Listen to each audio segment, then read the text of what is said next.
Баршаңызға қайырлы күн. Мен бүгін сіздермен шоколадты тарталетканың рецептімен бөлісетін боламын. Ең алдымен кремін жасаймыз. Бір ыдысымызға сливкімізді құйып, газге қойып ысытып аламыз. Ысытып алған сливкімізді бір ыдысқа құйып, үстіне шоколадымызды және де майымызды салып, біркелкі болғанша блендерлейміз. Кремімізді блендерлеп болғаннан кейін холодильникке қоюланғанша қоямыз. Егер кремдеріңіз қоюланбай жатса, холодильникте ұзақ ұстауларыңыз қажет. Майдың көмегімен біздің креміміз қоюланады.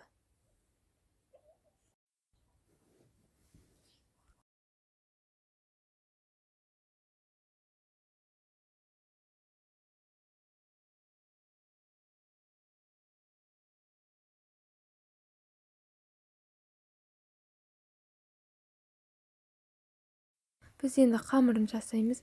Ең алдымен бөлме температурасында еріп тұрған майымызды ыдысымызға саламыз. Қантымызды, жұмыртқамыздың сарысын салып, және де 2 ас қасық салқын суымызды құйып, барлығы біркелкі маса болғанша араластырамыз.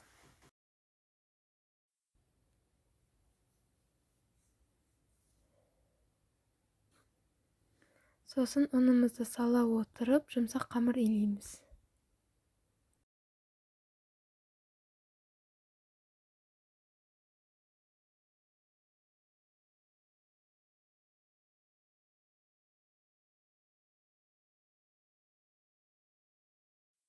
Қамырымыз қолға жабыспауы қажет.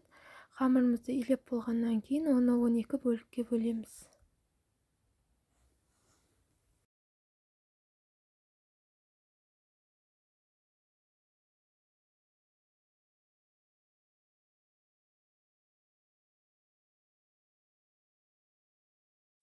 Қамырымызды 12 теңдей бөлікке бөліп болған соң, оны формамызға жайып шығамыз. Кез келген формаға жасасаңыздар да болады. Мен силиконовый 4-бұрышты формаға жасадым. Негізі домалақ формаға жасасаңыздар өте керемет, әдемі болып шығады. Қамырымыздың бәрін формасына жайып шыққаннан кейін 180 градуста қызып тұрған пеште қызарғанша пісіріп аламыз. Қамырымызды суытып қоямыз. Олар суығанша шетіне жағатын шоколадтарымызды дайындаймыз. Ең алдымен шоколадымызды водяной баняда ертіп аламыз.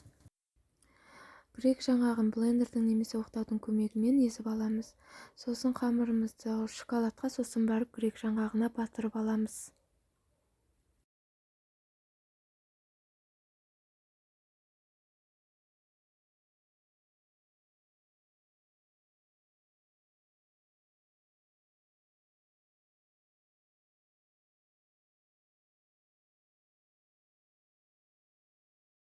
Тарталеткамыздың сыртына жаңғағы мен шоколадын жағып болғаннан кейін, дайын болған тарталеткамызға кремін құйып шығамыз. Қоюланған кремімізді кондитерский мешокқа құйып, видеодағыдай құйып шығамыз. Баста менің кремім қоюланбай қалғандықтан қайтадан тоңазытқышқа салып, қоюланғанын күттім. Сіздер де солай жасасаңыздар болады. Кремдерімізді құйып болғаннан кейін тарталеткамызды ұсына берсеңіздер болады. Міне осымен біздің тарталеткамыз дайын, жасап көріңіздер. Өте дәмді әрі керемет шығады. Қонақтарға қойсаңыздар, дастарханыңыздың көркін ашады. Барлықтарыңызға ас болсын.